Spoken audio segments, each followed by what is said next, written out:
Hi గారు, welcome to our channel. ప్రస్తుతం మనతో పాటు దాము బాలాజీ గారు జర్నలిస్ట్ ఉన్నారు. వారితో ఒకసారి మాట్లాడు. సార్ నమస్కారం. నమస్తే సార్, పవన్ కళ్యాణ్ గారు కాంగ్రెస్ నాయకుల పైన తీవ్ర స్థాయిలో విమర్శలు అయితే చేశారు. వీళ్ళకు పాకిస్తాన్ వాళ్ళపైన ప్రేమ ఎక్కువైపోయింది, ఇంత ప్రేమ ఉన్న వాళ్ళని అక్కడికే పంపించాలి, ఇక్కడ ఎందుకు అన్నట్టుగా ఆయన కామెంట్ చేయడం చూస్తున్నాం సార్. మరి ఈ కామెంట్స్ ఇలా చేయడం కరెక్టే అంటారా? మరి ఇప్పుడు దీనికి కాంగ్రెస్ నుంచి ఎటువంటి రియాక్షన్స్ వస్తున్నాయి సార్? నిన్న పవన్ కళ్యాణ్ ఒక సీరియస్ కామెంట్ చేశాడు. అది ఇప్పుడు వివాదాస్పదమైంది. అనేక చోట్ల అది వైరల్ అయింది. దేశవ్యాప్తంగా కూడా అది మీడియా కవర్ చేస్తుంది. ఆయన ఏ కాంటెక్స్ట్లో చేశాడు అనేది చూస్తే, ఆయన మంగళగిరి సీకే కన్వెన్షన్ హాల్లో నిన్న పహల్గామ్ దాడిలో చనిపోయిన మన పౌరులకి ఒక నివాళి అర్పించడానికి ఆ మీటింగు కండోలెన్స్ చేయడానికి చేశారు. అందులో ప్రధానంగా తెలుగు వాళ్ళకు సంబంధించి మధుసూదన్ రావు అని కావలిలో చనిపోయాడు. ఆయన సాఫ్ట్వేర్ ఇంజనీర్గా బెంగళూరులో పనిచేస్తున్నారు. వాళ్ళ భార్య వాళ్ళ పిల్లలంతా మాట్లాడారు. అట్లాగే వైజాగ్ సంబంధించి చంద్రమౌళి అని సీనియర్ సిటిజన్, ఆయన బ్యాంక్ రిటైర్డ్ ఎంప్లాయీ, ఆయన చనిపోయారు. ఆయనతో కూడా ఉన్న వాళ్ళు అందరూ పరిగెత్తగలిగారు, కానీ ఆయన పరిగెత్తలేకపోయాడు. ఆయనకి హార్ట్ ప్రాబ్లం ఉంది. అలాగే ఆయన్ని కాల్ చేశారు.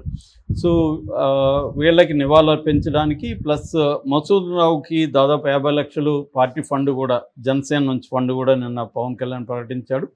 ఈ నేపథ్యంలో పవన్ కళ్యాణ్ మాట్లాడుతూ, కాశ్మీర్ మనది, దీంట్లో ఎటువంటి వివాదం లేదు, అట్లాగే కాశ్మీర్లో జరిగిన పహల్గామ్కి ప్రధాన కారణం పాకిస్తాన్ టెర్రరిస్టులే, దీన్ని కూడా కొంతమంది రాజకీయం చేస్తున్నారు, మీరు రాజకీయాల కోసం దేశ భద్రతను తాకట్టు పెట్టకండి, కాంగ్రెస్ నాయకులు కొంతమంది పాకిస్తాన్ భాష మాట్లాడుతున్నారు, పాకిస్తాన్ లాంగ్వేజ్ అన్నాడు ఆయన, పాకిస్తాన్ భాష మాట్లాడుతున్నారు.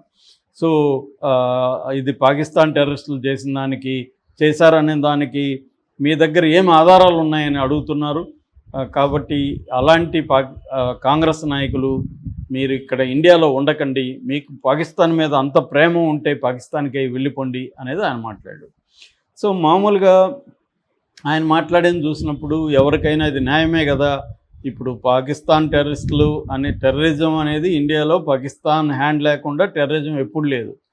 మనకి 93 అటాక్స్ చూసినా, దాని తర్వాత 2008లో 26/11 ముంబై అటాక్స్ చూసినా, దాని తర్వాత పార్లమెంటు మీద 2001లో జరిగిన అటాక్స్ చూసినా, 2006లో 2016లో చూసినా, 2019 పుల్వామా అటాక్స్ చూసినా, అన్నిట్లో కూడా ఖచ్చితంగా పాకిస్తాన్ హ్యాండ్ అనేది మనకు క్లియర్గా కనిపిస్తుంది. సో అలాంటప్పుడు ఈ సంఘటనలో పాకిస్తాన్ హ్యాండ్ లేదు అని చెప్పడానికి వాళ్ళ దగ్గర ఏమి ఆధారాలు లేవు, కాంగ్రెస్ దగ్గర ఎటువంటి ఆధారాలు కూడా లేవు. అట్లాగే వీళ్ళు పాకిస్తాన్ ఆర్మీ అని చెప్పడానికి ఆల్రెడీ 2 పేర్లు కూడా, అలీబాయ్ అని, తర్వాత మూసా అని, హసీం మూసా, వీళ్ళిద్దరు పేర్లు కూడా ఆల్రెడీ ప్రకటించింది మిలిటరీ కానీ మన ప్రభుత్వం కానీ. వీళ్ళిద్దరూ పాకిస్తాన్ వాళ్ళు. అందులో హసీం మూసా అనే వ్యక్తి ఆల్రెడీ పాకిస్తాన్ ఆర్మీలో కూడా పనిచేస్తాడండి. రెండవది అసీం మునీర్, ఎవరైతే పాకిస్తాన్ చీఫ్గా ఉన్నాడో అతను 2-3 రోజులకు ముందుగానే అతి తీవ్రమైన వ్యాఖ్యలు చేశాడు. పాకిస్తాన్ మన జీవనాడి, అది మాది, కాశ్మీర్ మాది అనేది అతను క్లియర్గా చెప్పాడు. అట్లాగే 2 నేషన్ల థియరీ చెప్పి ముస్లింలంతా రెచ్చగొట్టే ప్రయత్నం కూడా అతను చేశాడు. సో క్లియర్గా అతను ఒక సిగ్నల్ ఇచ్చాడు. ఆ సిగ్నల్ ప్రకారమే ఇక్కడ ఆల్రెడీ 1.5 year బ్యాకే ఈ మూసా అండ్ అలీబాయ్, సో ఈ మూసా అండ్ అలీబాయ్ ఇంకొంతమంది టెర్రరిస్టులు 1.5 year బ్యాకే మన ఇండియాలోకి ఫెన్సింగ్ని బ్రేక్ చేసి వచ్చారు. అక్కడ నుంచి వీళ్ళు అనేక దాడుల్లో కూడా పాల్గొన్నారు అనేది చెప్తున్నారు. క్లియర్గా ఇది పాకిస్తాన్ ప్రేరేపిత ఉగ్రవాదం అనొచ్చు, లేదా పాకిస్తానే డైరెక్ట్గా కూడా ఉగ్రవాదం తయారు చేసి మన దేశంలోకి పంపిస్తుంది.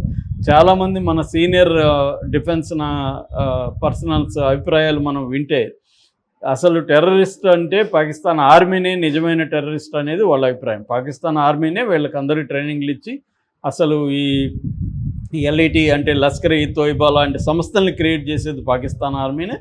ఆ సంస్థ లాంటిదే ఇప్పుడు చేసిన ఈ టెర్రరిస్టు మన దాడులు ఏవైతే ఉన్నాయో అది కూడా వాళ్ళదే. ద రెసిస్టెన్స్ ఫోరం అంటారు, ఫ్రంట్ అంటారు, రెసిస్టెన్స్ ఫ్రంట్, TRF. ఈ TRF అనేది కూడా లష్కర్ ఈ తోయిబా వాళ్ళ ఆర్గనైజేషన్ అనేది చెప్తున్నారు.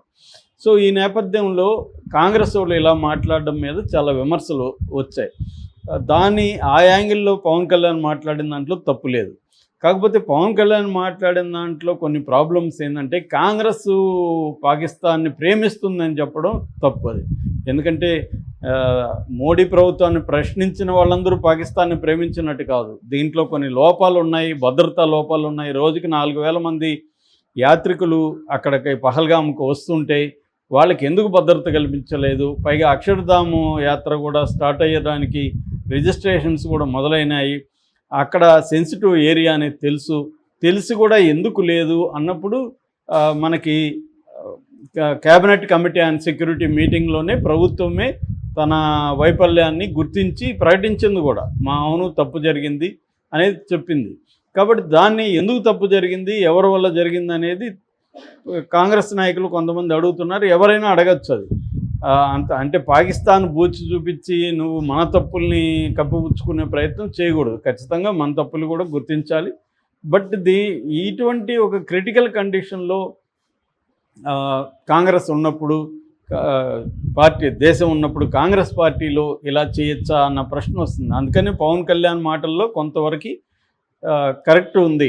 ఎందుకంటే మీరు మొత్తం దేశమంతా యూనిట్గా నిలబడాల్సిన తరుణంలో మీరు పాకిస్తాన్ వాళ్ళు అడిగినట్టే మీరు కూడా అడుగుతున్నారు. దానికి ప్రూఫ్ ఏంది, అవన్నీ ఏంది అని అడుగుతున్నారు. సో అది రాంగ్ కదా అనేది పవన్ కళ్యాణ్ అభిప్రాయం. అయితే రెండవది, పవన్ కళ్యాణ్ని చాలామంది కాంగ్రెస్ నాయకులు ఖండిస్తూ ఉన్నారు. ఇక్కడ మన తెలంగాణలో కూడా ఖండించారు. బట్ షర్మిల లాంటి వాళ్ళు ఎవరు మాట్లాడినట్టయితే నా దృష్టికి రాలేదు. కానీ కొంతమంది కాంగ్రెస్ నాయకులు అయితే ఖండించారు. ఇక్కడ అద్దంకి దయాకర్ ఆయన కూడా మాట్లాడాడు. అక్కడ కొంతమంది కాంగ్రెస్ నాయకులు మాట్లాడారు. సో వాళ్ళు చెప్తున్నది ఏమంటే పాకిస్తాన్కి బీజేపీ కంటే కూడా ఎక్కువ నష్టం చేసింది కాంగ్రెస్ పార్టీనే. గతంలో 1947-48 వారప్పుడు పాకిస్తాన్ని గట్టిగా నిలవరించగలిగింది. ఎల్ఓసి అనేది గీసింది కూడా అప్పుడు కాంగ్రెస్ పార్టీనే. ఆ తర్వాత 1965 వార్ కానీ 1971 వార్ అయితే ఇంకా ఇంపార్టెంట్. 71 వార్లో పాకిస్తాన్ని చీల్చగలిగింది. అంతకంటే నష్టం ఎవరు చేయలేదు. పాకిస్తాన్ బంగ్లాదేశ్గా చీల్చగలిగింది ఇందిరాగాంధీ ప్రభుత్వం. కాబట్టి పాకిస్తాన్కి నష్టం ఎక్కువ చేసింది బీజేపీ కంటే మేమే. బీజేపీ వాళ్ళు ఆ రకంగా చూసుకున్నప్పుడు అనేక సార్లు పాకిస్తాన్తో అనుకూలంగా మాట్లాడారు. జిన్నాని గొప్ప నాయకుడని అద్వానీ పొగడలేదా? తర్వాత షెడ్యూల్లో లేకపోయినా పాకిస్తాన్లో ఫ్లైట్ ఆపి మోడీ, నవాజ్ షరీఫ్ ఇంట్లో బిర్యానీ తినేసి రాలేదా?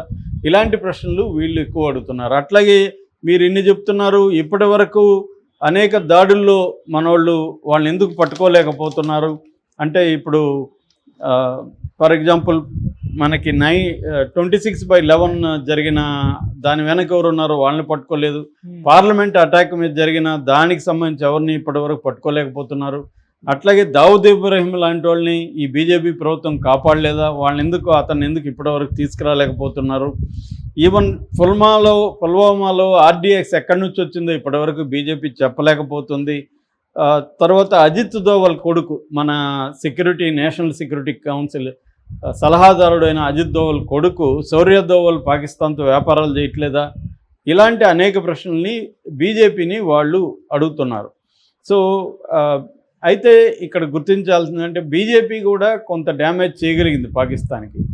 వీళ్ళు చెప్పే దాంట్లో కొంత నిజం ఉండొచ్చు, కానీ వీళ్ళు కొన్ని చెప్పట్లేదు. ఎందుకంటే ఆర్టికల్ 370 రద్దు అనేది పాకిస్తాన్కి చాలా పెద్ద దెబ్బ. దానివల్ల కాశ్మీర్కి అటానమస్గా ఉండడం అనే దాన్ని దెబ్బకొట్టేసి కాశ్మీర్ని ఇండియాలో అంతర్భాగంగా ప్రకటించి అక్కడ కూడా ఒక స్టేట్ హుడ్ కోసం ట్రై చేస్తున్నారు. పాకిస్తాన్లో కూడా రిలేటివ్గా పీస్ ఏర్పడడానికి కూడా బీజేపీ కృషి ఎంతో ఉంది. కాశ్మీర్లో ఆ రకంగా పాకిస్తాన్కి పెద్ద దెబ్బ కొట్టగలిగిందంటే 370 ఆర్టికల్. రెండవది, ఇటీవల చేసిన ఇండస్ రివర్ వాటర్ ట్రీటీ ఏదైతే ఉందో, ఇండస్ వాటర్ ట్రీటీ అనే దాన్ని రద్దు చేయడం అనేది అతిపెద్ద దెబ్బ పాకిస్తాన్కి. ఇప్పటి వరకు ఏ ప్రభుత్వం కొట్టనంత పెద్ద దెబ్బ. అయితే చాలామంది దీని మీద కూడా కామెంట్లు చేస్తున్నారు, మనం 6 నదులను ఆపేస్తామా అని. 6 నదులను ఆపడం కాదు, నదుల వాటర్ని పెంచాలన్నా తగ్గించాలన్నా చేయొచ్చు. రెండవది, నదులకు సంబంధించి అనేక ఇన్ఫర్మేషన్లు మనమే వాళ్ళకి ఇస్తున్నాం ఇప్పటివరకు. దానంతా ఆపేస్తాము. అట్లాగే వాళ్ళ ఇంజనీర్లు వాళ్ళు మన భూభాగంలోకి వచ్చి నదులకు సంబంధించి అనేక విషయాలని వాళ్ళు చూసేసి వెళ్ళాలి, దాన్ని ఆపేస్తున్నాం. అట్లాగా చాలా వరకు అయితే ఇబ్బంది అయితే పెట్టచ్చు. ముఖ్యంగా ఎండాకాలంలో నదుల్ని ఆపేయగలగడం అనేది పెద్ద కష్టం కాదు. వర్షాకాలంలో ఆపడం కష్టం. కానీ వర్షాకాలంలో మనం నదుల్లోకి ఎక్కువ వాటర్ అయితే పంపు చేస్తే రివర్స్లో వరదలు వస్తాయి. ఇక్కడ ఆల్రెడీ ఇప్పుడు జాలం నదిలోకి వాటర్ ఎక్కువ పంపు చేయడంతో అక్కడ వరదలు వచ్చాయి. సో ఇలాంటి ఇబ్బందులు అయితే బీజేపీ ఫస్ట్ టైం చేసింది. సో బీజేపీ హామ్ చేయలేదా పాకిస్తాన్ కంటే ఖచ్చితంగా చేసింది. అట్లాగే పుల్వామా ఉరి అటాక్స్లో కూడా ఇప్పటి వరకు మన సర్జికల్ స్ట్రైక్, వాళ్ళు భూభాగంలోకి వెళ్ళి సర్జికల్ స్ట్రైక్ చేయడం ఫస్ట్ బీజేపీనే చేయగలిగింది. రెండోది, పాకిస్తాన్ దృష్టిలో కాంగ్రెస్ ఎక్కువ నష్టం చేసిందా, బీజేపీ ఎక్కువ నష్టం చేసిందా అంటే పాకిస్తాన్ దృష్టిలో బీజేపీని ఎక్కువ చేసింది. ఎందుకంటే బీజేపీ హిందూ మత పార్టీ కాబట్టి, పాకిస్తాన్ ముస్లిం దేశం కాబట్టి పాకిస్తాన్కి ఎక్కువ నష్టం బీజేపీనే చేసింది అనేది వాళ్ళు నమ్ముతున్నారు. కాబట్టి ఇది బ్యాలెన్స్గా మాట్లాడాల్సిన అవసరం ఉంది, వన్ సైడ్గా మాట్లాడకూడదు. ఇక కాంగ్రెస్ పార్టీ పవన్ కళ్యాణ్ విమర్శలనే కాదు, చాలామంది తీవ్రంగా కాంగ్రెస్ మీద విమర్శలు వచ్చాయి. ఎందుకంటే కాంగ్రెస్లో కొంతమంది నాయకులు చాలా విచిత్రంగా మాట్లాడారు. ముఖ్యంగా సిద్ధరామయ్య కర్ణాటక ముఖ్యమంత్రి, తర్వాత విజయ్ వాడెట్టివార్ అని, మణిశంకర్ అయ్యరు, శశి తరూరు, తారిక్ షమేత్, షైఫుద్దీన్ సోజ్ ఇతను, నిన్న దీని మీద కూడా నేను వీడియో చేశాను. సో వీళ్ళు ఒక రకమైన పాకిస్తాన్ లాంగ్వేజ్ అయితే మాట్లాడారు. ఎందుకంటే పాకిస్తాన్ వాళ్ళు ఏమంటున్నారు, ఈ అటాక్స్కి మేమే కారణం అని ప్రూవ్ చేయండి, దీని మీద ఇంటర్నేషనల్